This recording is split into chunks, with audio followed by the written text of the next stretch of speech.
Good afternoon and welcome to the TDM Innovations Grant Application Training.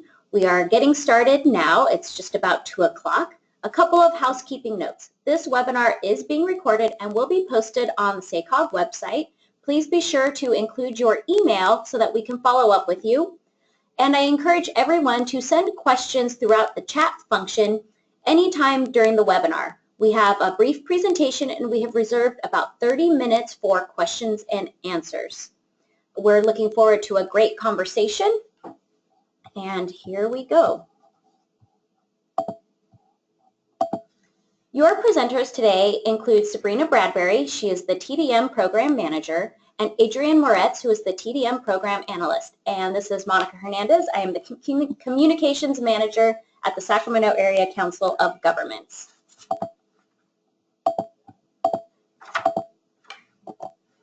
And just a quick overview of our agenda today. We're going to tell you a little bit about the grant program.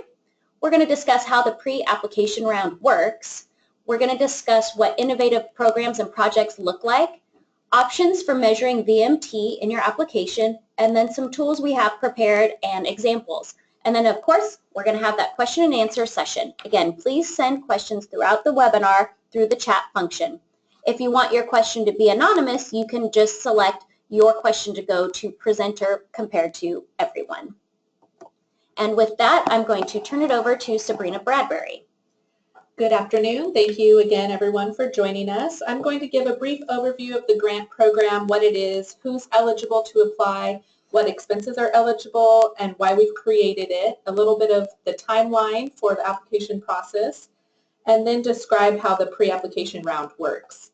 So the goal of this program is to really fund new and innovative projects around reducing single occupancy vehicle trips and miles in the 6-county Sacramento region. And we also really want to focus on measuring these pilot projects. This is a one-time competitive grant that is $450,000, and the minimum you can apply for is $25,000. The maximum is $150,000. The funds can be spent over a 2-year period, and these are CMAC dollars, so there is a match required of 11.4%. Another way to think of that is of the total expenses for the project, you'll be reimbursed 88.53%. Awardees are required to allocate 5 to 10% of their budget to surveys and or tracking mechanisms to monitor the projects and determine the outcomes and benefits.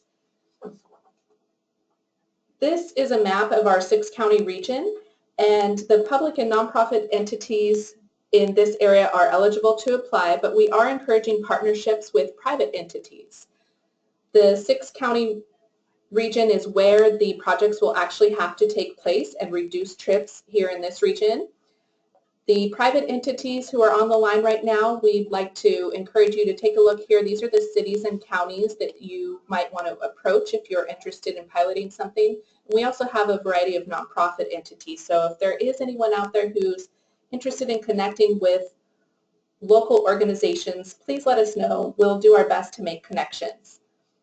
And while the focus of this is on non-infrastructure projects, there could be potential for pop-up bike lane or some type of tactical urbanism projects, but we do want to just emphasize that this really isn't meant to go out and create a bike trail or some sort of big infrastructure project like that.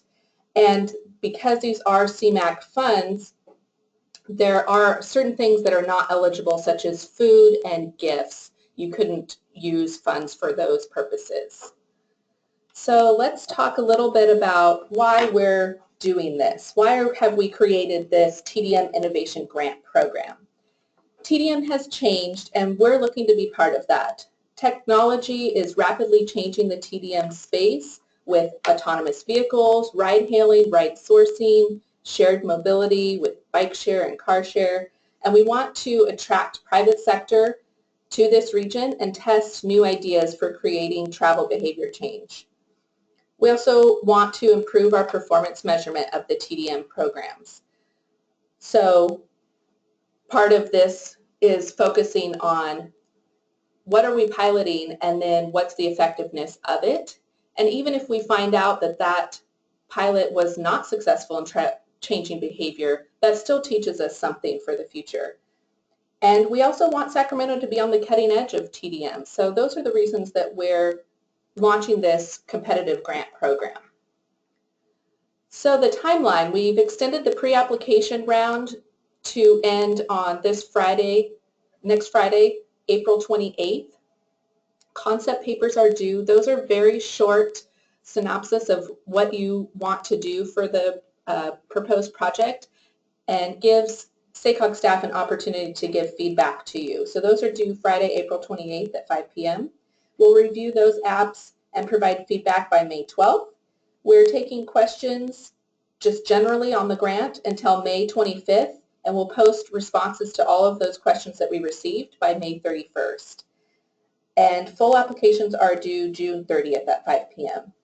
A review panel made up of state, local, and nonprofit partners will meet in mid-July and make recommendations. Staff will take those recommendations to Transportation Committee in August, on August 3rd, with an anticipated board action on August 17th. Awardees will finalize contracts with SACOG and begin work as early as September. So what is this pre-application round? We're making it optional to submit concept papers. We made them, it's a very short form to fill out, just a paragraph or two of what you would like to test or pilot in the region. And we're strongly encouraging you to submit those because we can give you candid feedback about your idea and what might make the application as competitive as possible. We will provide feedback on your performance measurement as well and connect you with partners that have similar interests or projects to make sure everyone's talking to each other, or you might not know of somebody out there who's wanting to do something similar. And we just want to help applicants navigate this new grant program that we have not had before. With that, I'll turn it over to Adrienne. Thanks. Thanks, Sabrina. When we talk about innovation, we know that it can take many forms and it's not really confined to a single definition. So for us, innovation means breaking the status quo on our existing TDM program, what's been happening in the Sacramento region up until now. So we're looking for unique ideas that are out of the box, and we really don't want to constrain thinking. We want these to be unique and to really make a difference, to be a pilot for this program. So it could be something that has worked in another community, in our region, or really elsewhere in the country. It could be something that no one has ever heard of before, something completely new, or it could be a modified version of something that already exists, like the 2.0 version of this project. So if you have a better way to communicate traveler information, if you think you have a way you can streamline ride sharing or create a unique partnership with another entity, if you can connect with residents in your neighborhoods or identify new markets, that's what we want to hear about. But keep in mind, innovation does not have to mean that it's never been done before. It could be testing an existing idea in a new market, like residential-based education or outreach, or something like dynamic parking pricing at a large employment center or campus, university. Or it could be testing something completely new in our region, like partnering with TNCs or on-demand microtransit services, or creating something like a travel planning app. So we think that communicating your innovative ideas via our concept paper is a great way to get feedback before you fill out your full application. So once we've talked about innovation, we talk about measuring your performance. That's another area where we have placed a lot of points for scoring criteria, just like innovation. So just like we talked about, measuring performance can also take many forms. It doesn't have to be one way or another. We are asking that applicants dedicate 5 to 10% of their budget to measure performance, but we don't necessarily say how to accomplish that or how to measure.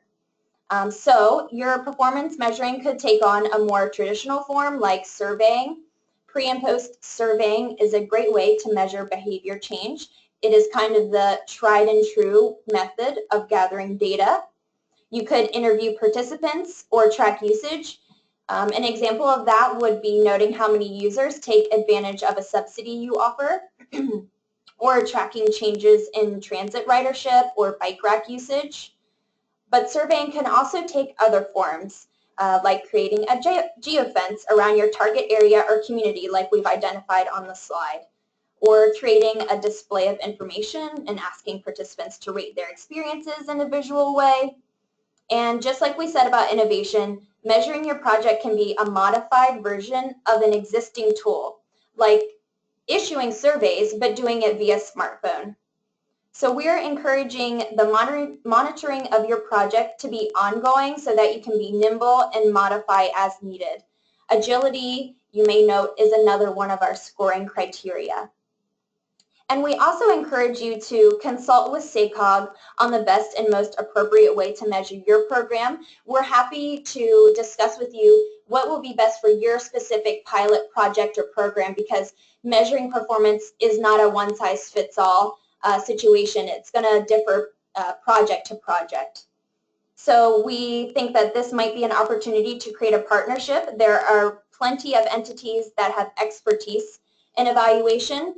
And again, this is another opportunity to submit your ideas on performance measurement via a concept paper so we can give you feedback. So overall, we're looking for how your program did or did not change behavior over the course of the grant. So now that we've talked about innovation and measuring performance, we want to really make your application as successful as possible. So we've put together a suite of tools we think that will help you in this process. On the screen, you'll notice an interactive map that indicates transit accessibility within our region. There are layers that you can add or remove to determine if the community or area that you're proposing a project has good transit access. We have a similar map to this for transit priority areas on our website. And as a background for those who aren't familiar, our TDM program in the SACOG region works with outreach partners to provide marketing, education, and outreach services to the region's residents and employers. So we have also included links to our 511 and commuter club programs so you can familiarize yourself with our existing work. Our TDM strategic plan is also linked, which we adopted this past October, and that's available, as well as more information about the CMAC funding guidelines that Sabrina mentioned earlier. So we have also included our scoring criteria as an attachment on our TDM Innovations Grant webpage to help you identify what areas SACOG is placing high value, like uniqueness and innovation and performance measurement and BMT reduction. Also, we understand that we're one region of many, so we added some tools from other TDM programs across the country, just so you can understand how programs and projects differ throughout the country, as well as to learn more about what other areas are doing. An example is the City of San Francisco. We have included a comprehensive menu of TDM options that they provide, and that could just help you spur some ideas about our application process. So with that, I'm going to turn it back over to Monica to wrap everything up. Thank you, Adrian and Sabrina. Great detailed information. So now we're going to jump into our question and answer session. And we did have quite a few questions come in. So again, thank you everybody who's logged in. And please continue to send those questions through the chat function. So first question we have is, are there TDM programs and other MPOs that you find innovative? Adrian, can you address that for us, please? Yeah, absolutely. I think that's a great question, and something that is really unique to TDM, right, is that, like we've talked about throughout this webinar, it's not really a one-size-fits-all, so many regions have different types of programs, projects, administer different types of grants, and that's really exciting. Something that comes to my mind is our partners in the Bay Area, MTC. They have recently partnered with private entities to administer ride-sharing services. So their 511 program now includes private entities like Scoop and Karma, which are private entities that you can look for ride matches to and from work. They're doing that in exchange for data from these entities. So they're promoting these private entities on their websites and in exchange getting data from these services. I do have some statistics from that program which I think are really interesting because it's fairly new. So in the first 6 months of that program, they have had over 112,000 web page views. They had over an 80% match rate with Scoop, which is one of the 6 private providers, and about 14 million VMT reduced and over 500,000 reduced trips from July to December. So that's something that is fairly unique and new in our field, which is partnering with private entities and creating those types of partnerships. Something else that comes to my mind is DRCOG in the Denver region. They have a grant program that is fairly similar to what we're doing. It also includes infrastructure, but throughout that program, they have several interesting projects that have come out of that, which are available on their website. One is called the Every Trip Counts campaign. It reduced 869,000 VMT along one of the corridors. They did individualized marketing and workplace promoting. And let's see, another project that came out of that grant was a program called 36 Prize Riders, and that gave commuters a chance to win prizes. So a lot of kind of incentivizing throughout the Denver region, which is really interesting. Arlington area also comes to my mind. They have a lot of really unique and very strong TDM campaigns. So we're happy to provide more information about specific projects throughout the region that aren't, these are kind of more at the regional level, but there are a lot of really interesting individualized projects that we can talk you through and give to you as examples to help you spur ideas as well. Great. Thank you, Adrienne. Next question for Sabrina. Are you aware, and I might add to this as well, are you aware of any school district or just a school that has worked to reduce drop-off or pickup VMT through a transportation demand management approach? I'm not off the top of my head. I think that generally Safe Routes to School programs end up being somewhat separate from TDM programs. So it would be really interesting to see more integration there, and I think that's something we should pursue in the TDM program more broadly. But yeah, Monica, do you have a specific example of that? I do, and it was a project funded through Safe Routes to School. I can't recall the city. It was a Midwestern city, somewhat rural, where the frontage or the main road accessing the elementary school was also a high volume, high speed, no shoulder, and cars were lined up idling to drop off students. Well, leaders from the school and a nearby church actually had an informal agreement where students could now be dropped off at the church parking lot, which was about a half-mile away from the school, and could walk in groups through actually some private property so that they were away from the street, and then also traveling in groups, and then also created a great kind of community opportunity where families could kind of gather and talk, and parents could see familiar faces, and then it definitely reduced the congestion in front of the school and immediately improved the air quality. While they didn't have tools to measure it, they were able to count the reduction in cars idling for long periods of time. So that was an excellent opportunity. And then a next question we have is, I think also for Sabrina, does it help to provide support letters from partners in the preliminary concept paper pre-application round? No, at this point, the pre-application round is really just meant to be really simple, quick way for you to submit your idea and get some initial feedback.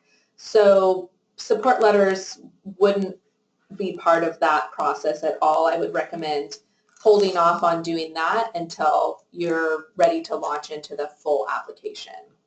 Great, thank you. Another question. How does the new bike sharing platform fit into this opportunity? Also adding e-bikes and getting engaged to introduce partnerships with employees. And this is Monica. I'm going to go ahead and take this question. Bike share is coming to the Sacramento region. There will be a preview of the bike share system, meaning some bikes on the ground. This is a new type of bike sharing system. Traditional models are 100% docked. These will actually have bike corrals and added bike infrastructure over the next 10 months that bike share bikes can be checked out and returned at these racks all over the cities of Sacramento, West Sacramento, and Davis. So in terms of a bike fleet, which is something that is very common on campuses, I think there's definitely opportunity.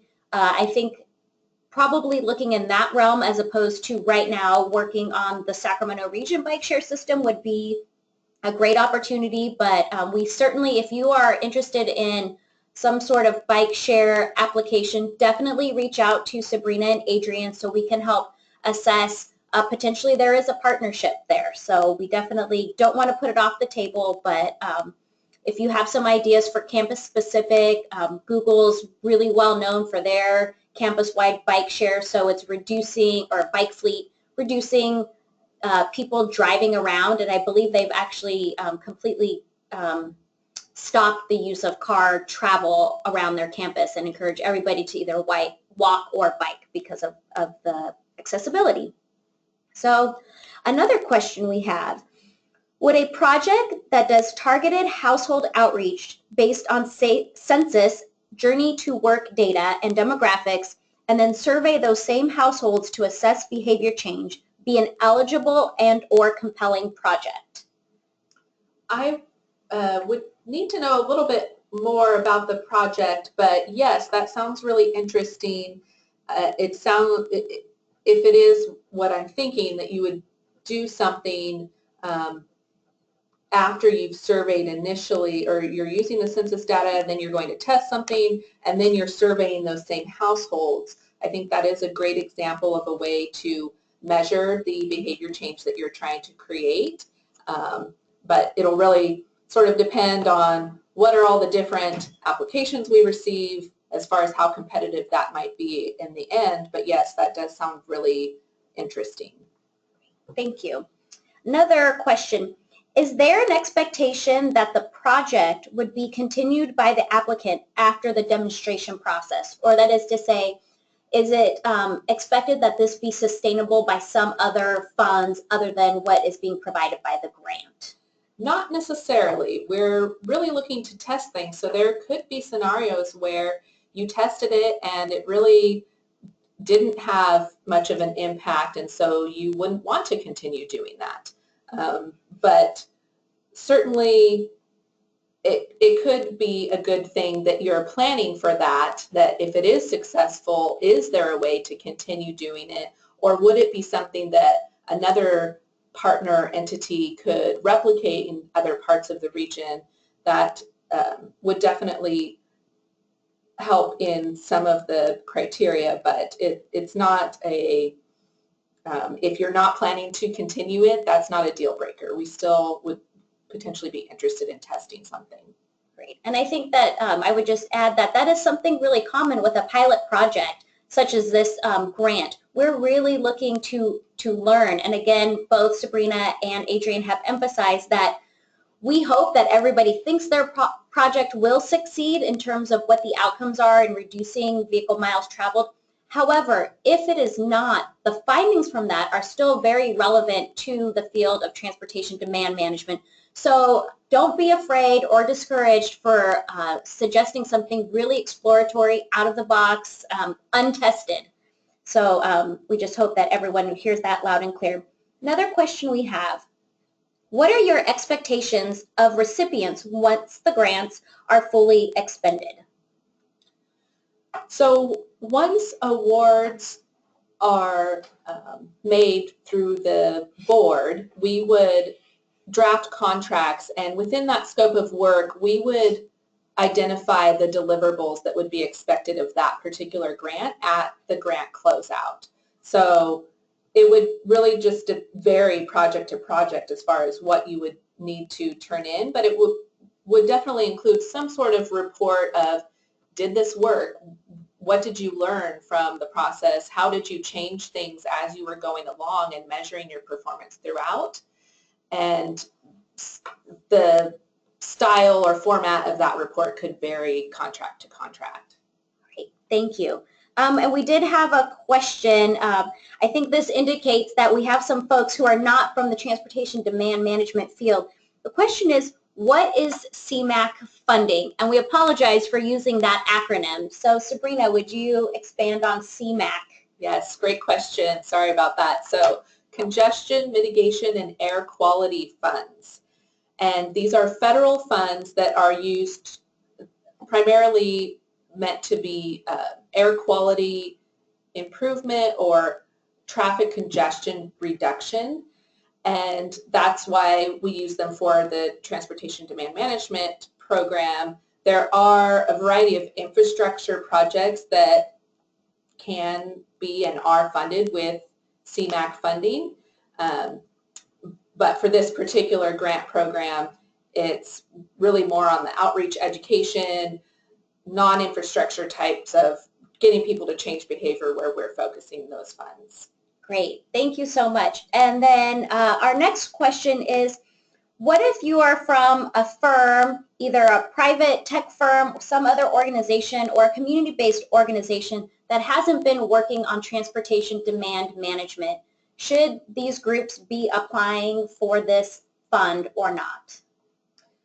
Yes, if you are so a couple things. If you're a for-profit private company, you would need to partner with a nonprofit or public entity to apply, but we definitely want to encourage anyone who thinks that they have an idea about how to change travel behavior, even if you haven't been in this space before. We definitely want to hear your ideas, and we can connect you with local partners and let you know whether it's something that we're already doing and could perhaps be expanded to a new market. As Adrian mentioned, it may not necessarily be a new idea, but maybe our current regional program has not touched your community and you want to bring something there. So yes, please definitely reach out to us for this pre-application round. All right, and that was our last question that came through today.